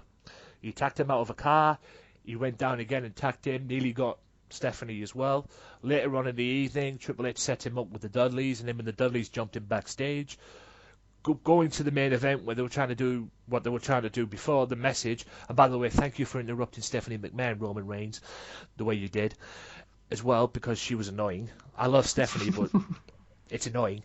And hopefully, like I say, you guys know what happened at WrestleMania. Hopefully Shane won at WrestleMania to get rid of the Authority. But anyway, like I say, Dudley's attacked him with Triple H and everything, and it went back to part 2, and it basically picked up where it left off, and apparently big dogs can fly. Because that was probably the highlight moment when he flew over the top rope and landed on everybody outside. Oh, it basically turned into a brawl. That was awesome. That dive, we're not talking Undertaker levels of dive, but it was better than Kevin Nash's. Yeah. So. Yeah. It was a great dive, and I think Chris is talking about the Kevin Nash dive. You probably think to yourself, Kevin Nash dive? He's done it a few times. He's actually done it once. Was it just the once? I think he did it the once that I remember. It was Sid in, I think, In Your House 2. It was. I know it was on Sid. I think he did it once at Sid, but I think the one I'm talking about I think it was King Mabel one. Oh shit! I don't even remember that one. I think King Mabel. He had a match with King Mabel at SummerSlam once when he was the champion, and I believe he did it once. And... He did it twice. There you go. But yeah, it's better than that one. Yeah, but it's better than anything that Kevin Nash did because he flew over there as well, and I think he even he did no hand plants, so literally like Superman. It looked amazing. And I think if he could have speak, if he could have speak at the time, he would have probably turned around and went, "Are you watching Usos?" I tell you, maybe that's what it is. Maybe they taught him how to do it. I mean, if Undertaker's not doing his dive anymore, if Roman Reigns starts doing that quite frequently, that'll get him over. I think maybe. I mean, it'll get him over in my eyes because it might not get him over 100% yet. There's still a lot of things he needs to work. I mean, going back to what John Morrison said during the week, I read an article about John Morrison. He said he'd love to work with Roman Reigns when he can work in the ring. Take a shot at Roman Reigns in that. So, maybe if that in there, but if he could do that dive, because I'll admit right now, that dive was incredible. Absolutely incredible. Mm. And his the height he got on it as well. And like I say, if he could have spoke at the time, you'd have probably went, "Are you watching Usos?" Because I bet the Usos were even blown away by that. Right, I'll go to this one first because it's about the US champion, Kalisto. what do you see? Granted that he's walked out the WrestleMania with the title and everything, but with the way the US title has gone right now, do you see... I mean, don't get me wrong, Kalisto has been awesome. I'll give the guys due. Ryback, enough said. But am I the only one that misses John Cena when you think about the US title? Yes, the John Cena Open Challenge. Yeah, that elevated that belt to a level that it deserved. And the thing is, every match he had against every guy that came out was always really good. Yeah, always. I mean, it put John Cena over, and it put his opponent over, and more importantly, it put the title over. Yeah. That's why they put the belt on him in the first place, because if there's anyone who could put a belt over, it's John Cena. Whether we love the guy or not, he can make a belt. And if there's anyone who needed the credibility, if there's any belt that needed the credibility, it was the US title. And then what happens? And then what happens next? It goes to Alberto, and then back and forth with Kalisto, and now no one cares about it anymore. What a surprise! Yeah. That's the thing. That's where it's basically gone down. He took the words right out of my mouth. That's basically where it's gone to. I mean, I never had a problem with him losing it to Alberto. Quite frankly, I never expected Alberto to be back in the WWE. It should have stayed on Alberto. It should have stayed on Alberto until WrestleMania. Yeah, they should have at least give Alberto a little bit of a credible run. Yeah, with it. They could have promoted Alberto versus Kalisto at WrestleMania. They could have had a big long build-up. It would have been this epic Lucha Libre style, high spot match, and it would have been over. But instead, we got Kalisto versus Ryback. And literally, that is the match that I think not a single WWE fan gives a single shit about. Exactly. And I don't blame them. Yeah. I mean, that's the way, and then exactly at the end of the day, that's like I correctly say, that's the way the US title's gone, ladies and gentlemen. And like I say, come back, John Cena, and save Y2J before. He's another one. Save US title. I just don't want to see, Roydberg with that US title. It just doesn't. Yeah. And at the end of the day, if you're not going to give the credibility to that title, you'd be best off just getting rid of it and keeping the Intercontinental Championship. To be honest, but that's the way it's going to go. And it's going to get to a point where they're going to get rid of that belt, and they're just going to keep the Intercontinental Championship. That's why John Cena needs to come back and take that title back and give it the credibility that it deserves, and put it back on the same level as the Intercontinental Championship. Now, a weird feud for me, because I never expected this to be a feud, quite frankly, considering I don't like the New Day. But the New Day in the League of Nations, Kofi Kingston and Alberto Del Rio. Yes. If I had to pick one team out of this, I would go the New Day, because I'm not the biggest fan of the League of Nations. Although they have had some credible beatdowns of the New Day, which is what they should have had in the fucking first place. That's what a group should be. They should be going around beating people up. Oh yeah, they jumped the Usos, the Usos the way they did, they beat up Roman Reigns and that. But I'm talking about what the Horsemen used to be. That's why I can't take JBL seriously when he compares them to the Horsemen. I thought, oh yeah, League of Nations, they are the new Four Horsemen. Shut the fuck up, It makes me JBL. so angry. It makes me so angry. League of Nations doesn't even deserve to be in the same sentence as the Four Horsemen, quite frankly. And at the end of the day, the League of Nations is a 4 now. It was 4-3 at WrestleMania. You know what happened, yada, yada, yada. Kofi Kingston. The New Day seemed to get one up on the League of Nations. But at the end of the day, soon it's going to be 4 from the League of Nations. It's going to go down to 3 because we all know Wade Barrett's leaving.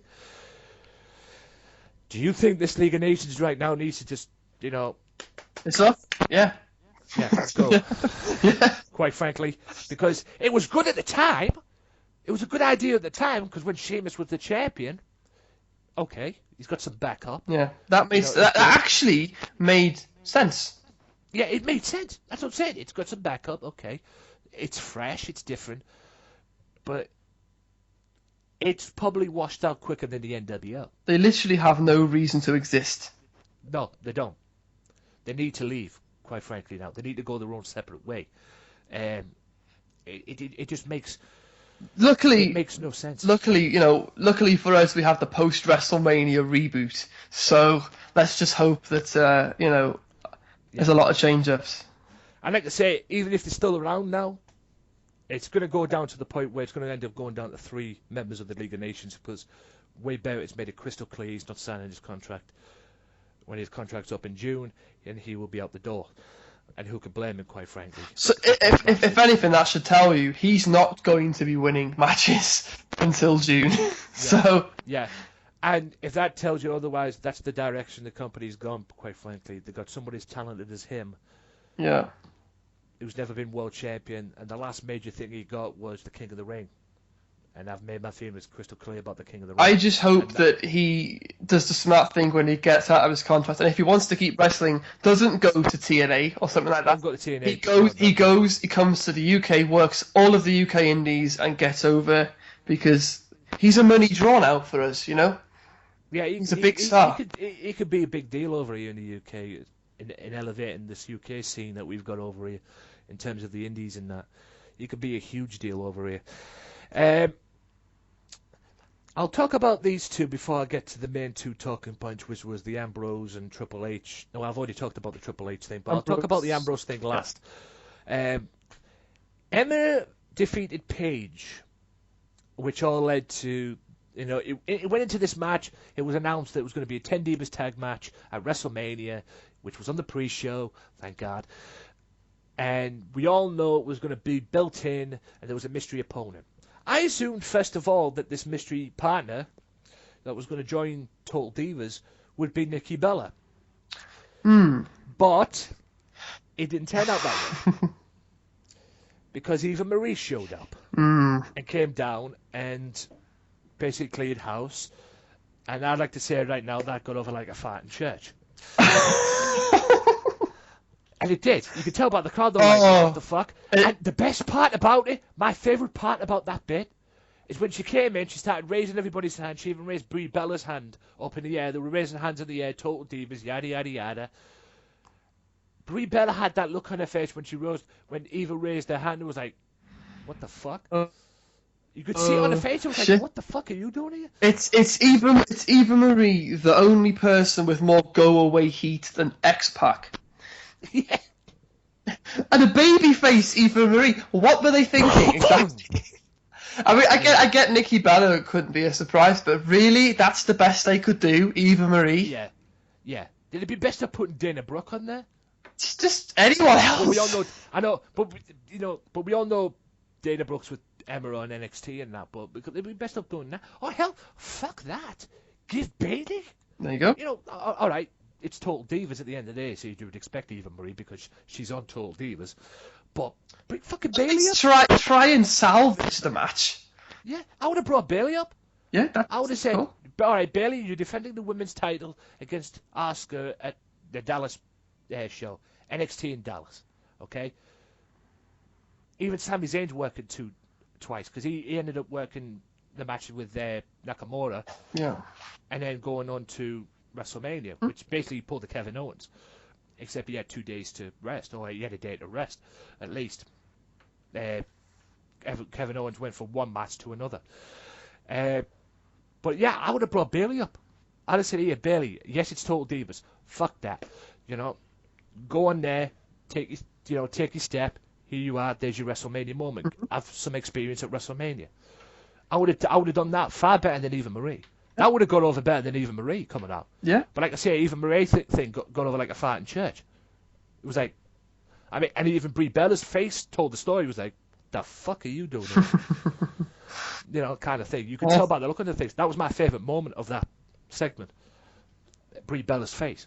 And she's on the way out as well. She's going to go home and play wifey to Daniel Bryan.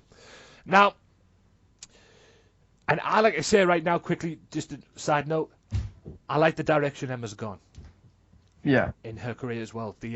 From the Pied Piper of Flowing Bubbles and Santino's sidekick, what she's doing right now is good. So keep it that way, WWE. Now, for the disappointment of the match of the night, quite frankly, which the 6-man tag leading into the match at WrestleMania involving the ladder match. It was a 6-man tag. Dolph Ziggler, Sami Zayn, Sin Cara against Kevin Owens, Miz, and Stardust. Mm-hmm. Now, despite the fact Sami Zayn got in the match, and I believe Kevin Owens as well, but mainly Sami Zayn, the crowd shit on this match.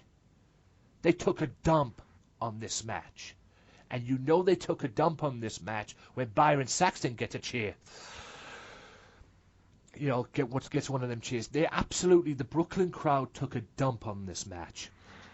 You know, what was your take on that? Pretty much exactly what you just said.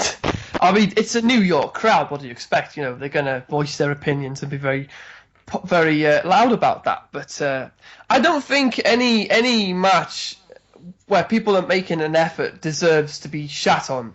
You know, I don't think that's a very sort of polite thing to do at wrestling. It kind of angers me a little bit at wrestling shows when that happens. But, you know, that's basically, my opinion is exactly what you just said. So, yeah, they basically shat on the match, and it just got over nothing. I mean, when Sami Zayn came in, I think they gave a shit when Sami Zayn came in.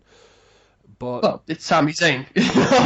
Other than that, they could care less about what happened in the match or what was going on in the match. Mm-hmm. They didn't really care. But in a way, it was nice to see that happen to the guys. I mean, it's amazing they probably didn't shat on the match in general because, like I said, Sin Cara, Stardust, and Zack Ryder, even though he wasn't in a 6-man tag, had no business being in a match in the first place. Yeah, quite frankly. Agreed. They had nothing in there. They were just fill-ins. And I said my piece about them earlier on. And Miz, I'd love to know whose butt does he kissed again in matches. But anyway. But you'd be best off keeping it a triple threat match with Ziggler, Owens, and Zayn. But, yeah, agreed. You know, agreed. At the end of the day, it was what it was. And they absolutely shat on the match. Overall, I enjoyed Raw. Yeah, it was decent. For a go-home show, it was fine. It was very much decent. I gave my rating on the video that I did earlier on in the week. Wrestling Madness channel, check that out. What was your rating overall out of 10? Maybe a 6. I mean, it wasn't amazing, but it did a lot. There was some fair progression for WrestleMania, which is the main thing here, is that all it was meant to do is promote WrestleMania and make you want to watch the show. And for me, there was enough on there that made me think, great, WrestleMania, I need to see that. Yeah, bring on April 4th, because we all know the night after WrestleMania, Raw's after WrestleMania, usually gets very interesting. Best Raw of the year. Yeah, it could turn out to be the best Raw of the year. Will the Dallas crowd be like the other Raws? We'll wait and see. But we'll have to wait and see, find out what happens on that tonight. Now, we'll take a quick time out, guys. And then after this, we'll come back with the 10 times WWE got the WrestleMania main event wrong. And it has been 10 times, ladies and gentlemen. We want to know what they are? Find out right after this. See you in a bit. Be sure to listen to the Sunday Segway Wrestling Podcast. What? Every Sunday with Kenny Killer and the Galdem Sugar Shugs. Yes! Yes! With all the news, views, and laughter that you want. They like jet airplanes. Woo! They like long limousines. Every Sunday, the Sunday Segway Wrestling Podcast on Podomatic, iTunes, and YouTube. So why don't you choke on that, slap nut?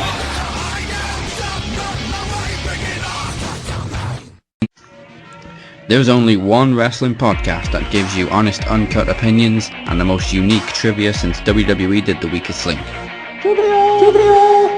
And the only place you can hear the show-stealing podcast promo every single week. Covering WWE, TNA, Ring of Honor, Lucha Underground. Matt's Wrestling Podcast is the place for you. Join myself, Evan Money McCabe, the Phoenix, and the Butcher. Sundays at 7 p.m. UK time, 2 p.m. Eastern time with your host, Daddy Big Sleep, on VOC Nation and the Swerve Talk Network. Go to matchwrestling.wix.com/matchwrestling or follow us at matchwrestling UK for more details. Give in to the madness.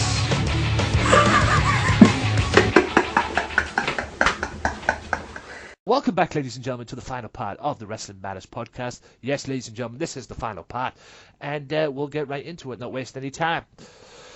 10 times WWE got the WrestleMania main event wrong, and you would think there'd be more than 10 times, wouldn't you? Probably more than 10 times WWE got the WrestleMania matches wrong at most of them, but anyway, this is all about the main event, and number 10 was Orton and Triple H at the 25th, or what was supposedly the 25th anniversary of WrestleMania. That's my number 2 pet peeve in professional wrestling, the anniversary thing. Even though it wasn't the anniversary. The anniversary was the following year, apparently. Yeah. But either way, the 25th anniversary saw this match which led up with the house invasion and everything, and you would have thought what happened based off the story, and even I thought this as well, you would have thought what happened based off the story and the direction it went, Triple H invading the house, beating up Orton in his house, even though it wasn't his real wife at the time, but anyway, you would have thought Orton would have won this match based off that, but he didn't. Triple H did. What was your take on that? Well, not only that, you would have thought it would have been like an ODQ or a death match or something like that. Yeah, that's the main point In as fact, well. the fact there was a regular wrestling match with a stipulation that if Triple H got DQ'd, he'd lose the belt. Is that what the stipulation was? Yeah? Yeah, spot on. What? Spot on. And not only that, they're trying to follow probably one of the greatest matches in WrestleMania history, Shawn Michaels and Undertaker. What were they thinking? Oh, God. Yeah. More importantly, what were WWE booking thinking? That's literally my only thoughts. What were they thinking? Yeah, and that was probably one of the best matches in WrestleMania's history, the Triple H, the Shawn Michaels and Undertaker match, and they followed that. Yeah. But either way, Triple H ended up walking out with the championship, and then he ended up dropping the title to Orton at the Backlash pay-per-view, which is what should have happened at WrestleMania, quite frankly. But anyway. Number 9, John Cena versus Rock 2. Ooh, once in a lifetime. Quite frankly, I saw this coming a mile away. This is, I mean, I must be the only one that saw this coming a mile away. Yes, once in a lifetime, yada, yada, yada. But what would be the perfect revenge for John Cena? Yes, he loses the previous year at Miami to The Rock, right? But what would be the perfect way to give John Cena that little bit of payback? Rock Cena Part 2 for the WWE title. Twice in a lifetime. I saw this coming a mile away. I don't know why people are such a big deal about it. I was probably, I am a wrestling fan. I like to think I have some knowledge about wrestling, but Jesus Christ, I knew they were going to do this.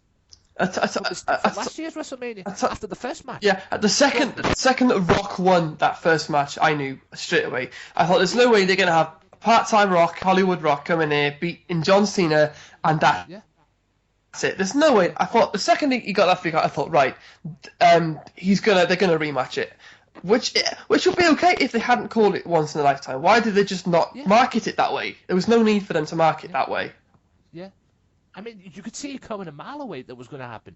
I mean, part-time Rock going over on John Cena. No, it doesn't work like that.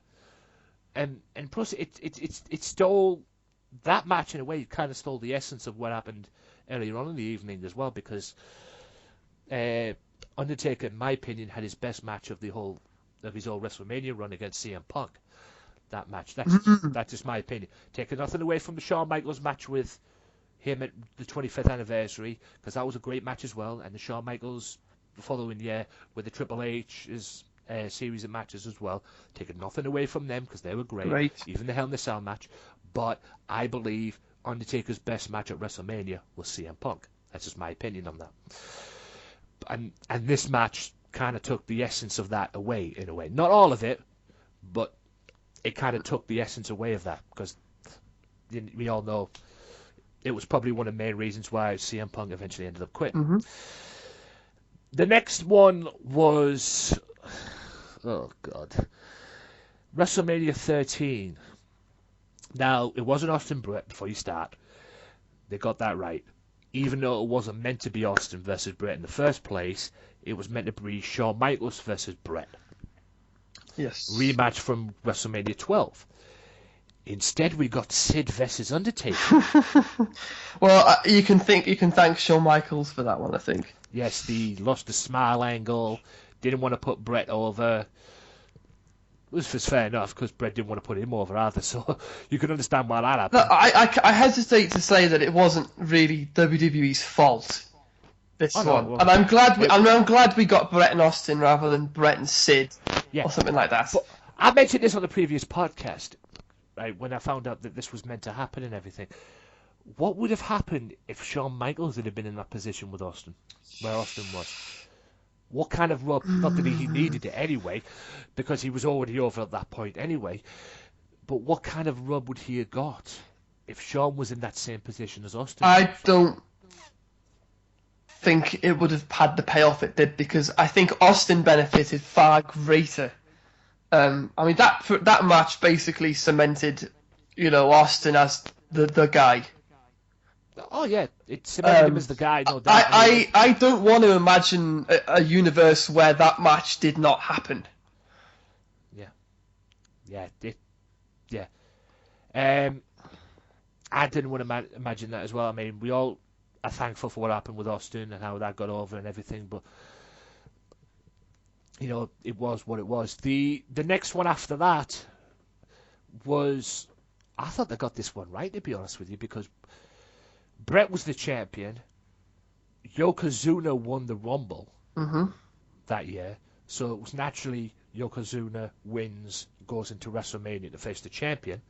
So I thought they got this one right. The only thing that probably got wrung out of it was the main event itself.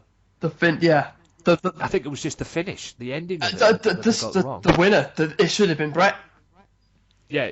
I would imagine Bret should have probably got over, but I think the whole clusterfuck of it was the reason why it's probably in this countdown was because of what happened at the end with Hogan walking out with the belt. I think that's probably that's what they mean by got it wrong, and they got it dead wrong.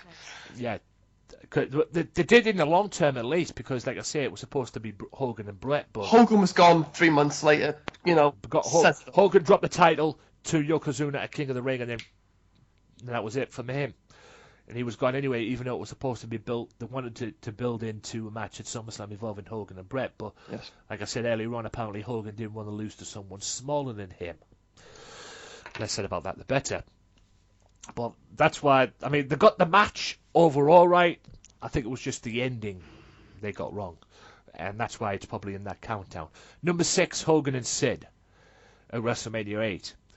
Now, they definitely got this wrong, because we all know what should have went down. Hogan versus Ric Flair.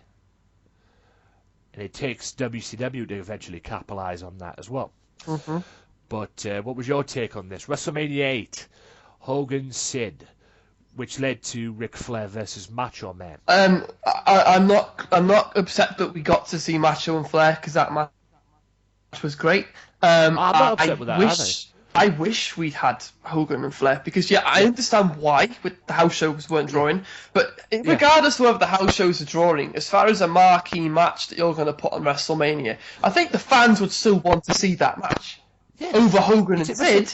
Yeah, it's a WrestleMania match. There's going off of house show drawings. There's going off of house show drawings, and then there's just what match should go in here. Which one would you pick? It's not rocket science. WrestleMania drawing is 10 times more important than a fucking house show. It was a fucking disaster, and the finish was fucking just the kick out of the leg drop and Papa Shango just missed cue and just a mess. I was gonna say apparently it was late coming down. He missed his cue, and then the return of someone who got fired at SummerSlam '91. That's probably the only positive from that match is we got the Warrior coming at the end. And I have to wonder where would the Warrior have come slotted into WrestleMania 8 had that match not happened. Probably the same place. Probably would have come in anyway at the end of Flair and Hogan. Yeah, it probably would have done, It would have led into something big, but... For SummerSlam, maybe, yeah. But they wait on a house show drawings of the match, and... Awful. Either way, it would have went it had probably got over at WrestleMania anyway, fucking house show drawings or not. I mean, that was back when obviously house show drawings was more important than WrestleMania. That's it. But anyway. Number 5, Hogan and Slaughter. Now, apparently this was supposed to be the rematch from WrestleMania 6 involving the Warrior and Hogan. But it didn't happen. Because Slaughter won the title at Royal Rumble leading into this match. And the Iraqi sympathizer at the time, Slaughter versus Hulk Hogan, the American boy, all at WrestleMania 7. Do you agree with this being the match they got wrong? Yes and no. I think they were kind of smart but stupid to capitalise on the whole Iraqi war. I mean, I think at the time when Slaughter came in, they hadn't actually gone to war yet. Yeah. Which I think Vince has gone on record as saying, in hindsight, he probably shouldn't have done it. Because, I mean, there's the whole bullshit about it was meant to be in the Memorial Coliseum, and they had bomb threats, so we know it was ticket sales were shit, which is why they downgraded the arena. Personally, I would have loved to have seen Hogan and Warrior 2 done properly, not like that WCW thing that we got a few years later. Fucking hell. It was probably a bad mistake. I mean, it made sense, I guess, to have done that kind of a storyline, considering what was going on. It certainly put Hogan over. It certainly got the result they wanted. But I mean, I personally would have rather seen the Warrior and Hogan too. But as far as that time period and capitalising on what the current events were, I think it kind of worked. But it's not what I would have chosen given the choice of the two. Yeah, no doubt. You can see where I'm coming from. Oh yeah. Number 4, they definitely got this one wrong, because if they didn't get this wrong in terms of it being on the card, but they got this wrong in terms of it being the actual main event of the whole pay-per-view, which was WrestleMania 11. Lawrence Taylor and Bam Bam Bigelow. No way this should have been the main event. The main event should have been Nash and Michaels. Which, by the way, was voted Match of the Year by the Wrestling Observer in 1995. So, yeah. Something that got voted Match of the Year. Not that they were to know that, but come on, it's the world title. I don't care who your celebrity is. Look at Floyd Mayweather and Big Show. That match was great, but it was halfway down. Can you imagine if that was the main event? Because Mayweather then was at the same kind of level that Lawrence Taylor was back then in the 90s. But Big Show had main event in WrestleMania 24 over Flair's retirement and Undertaker and Edge, etc., etc., people would have gone mental over that. Yeah, same with Mr. T and Roddy Piper. Yes, exactly the same. But it's a clash of fucking itself. Oh God. But yeah, I mean, that had no business being the main event. Yes, he's a celebrity. Yes, it was going to happen anyway, considering it was based off what happened at the Royal Rumble that year as well. But they basically fucked over the Clique that day. Yeah. That opportunity for the two best friends to have a WrestleMania main event spot, even though most of the matches in WrestleMania is a main event caliber match kind of show. But yeah, they should have been last on the card. So basically, Vince McMahon really fucked over the Clique. Well, two members of the Clique anyway that day. Number 3, Miz and John Cena, which led into Once in a Lifetime. Yes, that's a touchy one for me. That I don't know if this was the actual. I don't know if it was the actual match itself, from what I remember. The thing with this match is, I think it was the ending, wasn't it? Well, it was Miz getting knocked out or something. He clothesline over the barricade, got knocked out, double count out. What? Yeah, the double counter. I thought that was a legit finish. I actually thought they were going to finish WrestleMania, because that WrestleMania was awful. I mean, there was Taker and Triple H, and that was it. Awful. Yeah. I think it's more that this was basically Rock and Cena 1 without it being a match. And Miz was just stuck. He was caught in the middle of that. Yeah. 3 times in the lifetime. And it didn't work. It just didn't work. It was just badly booked, poorly wrestled, with a shit finish. I mean, that is just... How to cap off a bad WrestleMania? Leave that as a lasting impression. Thank you very much. Yeah, you'd have been best off just giving John Cena the title that night. If you're going to give John Cena the title that night, you may as well just give him it. And then that would have probably led into something huge for the once in a lifetime at WrestleMania the previous year. John Cena the champion, build it in. He becomes champion for a year. Yes, people wouldn't have liked it, but hey, it would have led into something, and have The Rock win it. Have The Rock win the match at Miami. Have the match at Miami and have The Rock win it. Yeah, absolutely. Obviously, it was one of many reasons why CM Punk left. Awful. But anyway, number 2, the 4-way match at WrestleMania 2000. McMahon in every corner, Triple H, Rock, Foley, and Big Show. The only good thing about this match for me was Foley got his WrestleMania moment. Main event, or WrestleMania main event. That's the only good thing about this match for me, because it was a clusterfuck. Not in terms of the actual match, in terms of... Well, the match was a clusterfuck. No, I thought the match was good.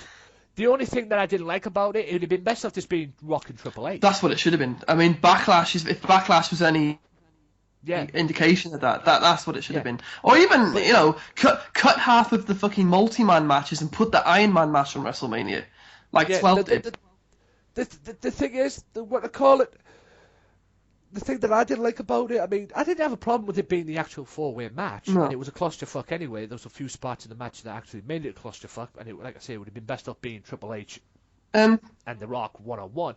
The only thing I didn't like about it was the whole McMahon thing. Yeah, I mean, that's just the product of the time, really, wasn't it? I mean, they couldn't resist back then. But, I mean, yeah, it should have been one-on-one. It should have been one-on-one. But basically, it should have been the Backlash match, but at WrestleMania, with Austin appearing and all that shenanigans. Have the McMahons involved in it, like in that match. Even have Shane as the ref if you have to, like at the Backlash match. But just put that on WrestleMania, because that WrestleMania was just a bit of a balls up. Every match was a multi-man except for the women's match, which was was it Thong Stinkface or something? Yeah, I don't know what it was. It match on there except for the women. It was a mess. It was a complete mess, and a bit of a misstep for that, because 2000 was a great year for WWF. It was a fantastic year, but that was one low points, and it's a shame. Yeah, it's a shame the WrestleMania wasn't great that year as well. And number 1 was Jericho Triple H at WrestleMania 18, and I know they got this wrong because, quite frankly, looking back on it right now, even though this was what happened and everything, yes, Triple H won the Royal Rumble in 02, leading into WrestleMania, but this match, and Chris Jericho, in fact, being the Undisputed Champion, was an afterthought, considering what match was on that card, Rock and Hogan. Very similar to The Miz and Cena and Rock from 27, was Jericho was caught between Triple H and Stephanie, which is kind of the same thing. Yeah, that's what basically it was. It was basically the whole match itself was basically based off Triple H and Stephanie, and Jericho was just stuck in the middle of it. Especially, I mean, no, they weren't to know that Hogan and Rock was going to be over as it was, but they should have known that it would be as over as it was. Jericho and Triple H Triple H told the story as well. They even argued not with each other, but they even argued that they should have went on before Hogan and Rock. And fair dues to them for that, because that's the world title. I mean, I would have put that. I mean, but everybody know. But like I said, correctly saying, go back to what I was saying. That they wanted to go on before Rock and Hogan, but it should have ended on the Rock and Hogan shaking hands and. But they all turned around. WWE and Vince in particular turned around and said, "No, it's the championship." That was the ultimate passing of the torch moment in WrestleMania, and it was halfway through the show, and it was a mistake. Despite the fact many people believe it should have been Rock and Austin and Hogan, which would have also been great. But I think Rock and I would have marked out on that. But, for what it is, Rock and Hogan was fantastic. Rock and Hogan was good, no doubt. I mean, Austin Hogan and Rock and Hogan was basically like the Ric Flair and Hogan at WrestleMania 8. Yeah. But Ric Flair and Hogan should have happened. But looking back on it now, I was fine with Savage and Flair. I wasn't fine with Hogan and Sid. Don't think anybody was. I was fine with Flair and Savage. Yeah. No. I was fine with that. But looking back on it, it should have been Austin and Hogan. Absolutely. But many people believe that, it wasn't going down like that. And if you believe what you read and everything, you know why it didn't go down. Because Hogan is the biggest politician to ever step foot into wrestling business. If you believe what happens to him behind the scenes. Amazed he didn't politic that match to the main event, though. Really, seriously. Yeah. To be honest with you, I wouldn't have blamed him if he did. Yeah, neither would I. It should have been the main event. I don't think anyone would have blamed him. It should have been the main event, and even Triple H and Jericho even admitted it. They probably would have politicked along with him, to be honest. Yeah, they would have joined the thing. I mean, at the end of the day, Rock and Hogan should have been the main event, but it wasn't. I agree. And like I said, Jericho was an afterthought in that feud because it wasn't Triple H and Jericho. It was based on Triple H and Stephanie. Mm-hmm.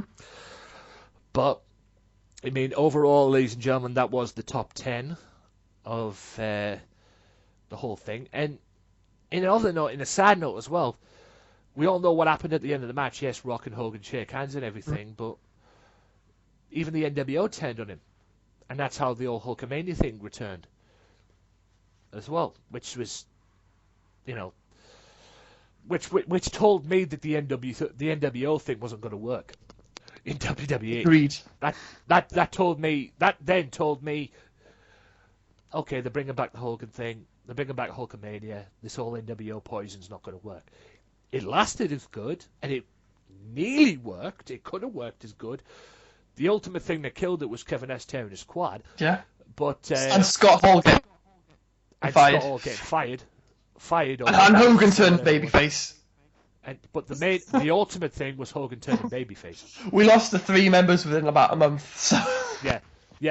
That was the ultimate. What do we get then? X-Pac, Booker T, Big Show, Shawn Michaels. It was I had no problem with Big Show. Because he was a member of the... He was an X-Pac was as well, so to be fair. X-Pac was what? Click. Shawn Michaels probably would have been. He did want to get out of his contract in the 90s. He probably would have gone and done... And NWO, Shawn Michaels... But it was basically dead in the water after that. You can understand why Shawn Michaels joined the NWO anyway, because of Kevin Nash. And they even wanted to get Triple H. I thought they could have made the Click out of that. All right, there was no Scott Hall, but absolutely, they could have made the least. I had an opportunity to run with the Click version of the NWO. Absolutely. Yes, Big Show was in there as well. He could have been like the Enforcer or something. Yeah. And anyone his size could have been the Enforcer, but they could have made that the Click angle out of it. But like I say, Hogan turning babyface started it. Scott Hall getting fired or getting released, whatever you believe, and then Nash tearing his quad. Ended the whole NWO WWE run. And with that being said, ladies and gents, that is the end of this podcast. Big thank you to Chris. Chris, this is your spot right now. Where can my viewers, listeners, my beautiful people find you on this beautiful world we call social media? Right, okay. You can find me on Twitter and Instagram at that.guy. You can find me on Facebook at Chris Dutton. You can, I work for a great, anyone in the North Wales area or Wales in general in the UK who's into professional wrestling, check out BritanniaWrestling.co.uk or Britannia Wrestling Promotions on Facebook. They're a company I work for. I am their head of production, head of social media. I was a trainee wrestler, but I had some kind of freak injury, and that's on the cards. But regardless, check them out. They are a great company, great family entertainment. I think that's everything. Yeah, and be sure to check out. And thanks for having me on the show. It's appreciate it. It's been a long time since I've done one of these, so it's great to. It's been a long time. Like I said, I wanted to get you on earlier, but things have entered my life that's prevented that from happening and everything. I want to get it in nice and clean, clean slate and everything. But like I said, without any shit getting involved in anything, because like I said, I've got a big month coming up here in April with the Borough as well, because this will test us when we get promoted or not. So like I said, I'm going to be all hands on deck at the ground. But like I said, nice clean slate, nothing, no shit getting involved in everything.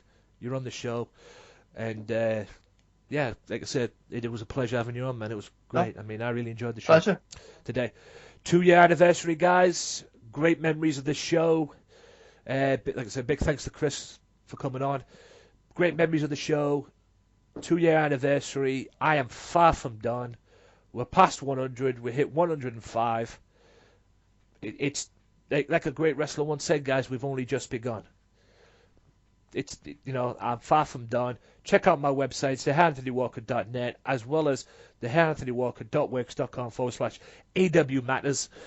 Check that out as well. And also check out my games channel as well, Games Matter. I will be live streaming on there very, very soon as well. If you're all wondering why I'm not live streaming on there, I'm sorting out a few things in terms of connection. I came across a few things as well the other day which helped me out as well, which wonders why I'm not doing it or why it can't be done on my PS4. But anyway, I'm sorting that out, and I'll be back live streaming on there very, very soon, no doubt. So then you have to check out my videos and check out my content on there as well. And I've got a WWE 2K16 series that I'm in the middle of doing as well, which I'm getting back. And hopefully I'll get back my Football Manager series as well. Back in now I've got this new webcam.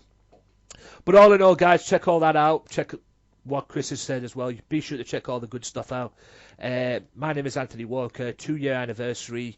Thanks for tuning in, guys. Thanks for listening. Thanks for your support. It's been an absolute pleasure the past 2 years, and I'm not done by a long shot.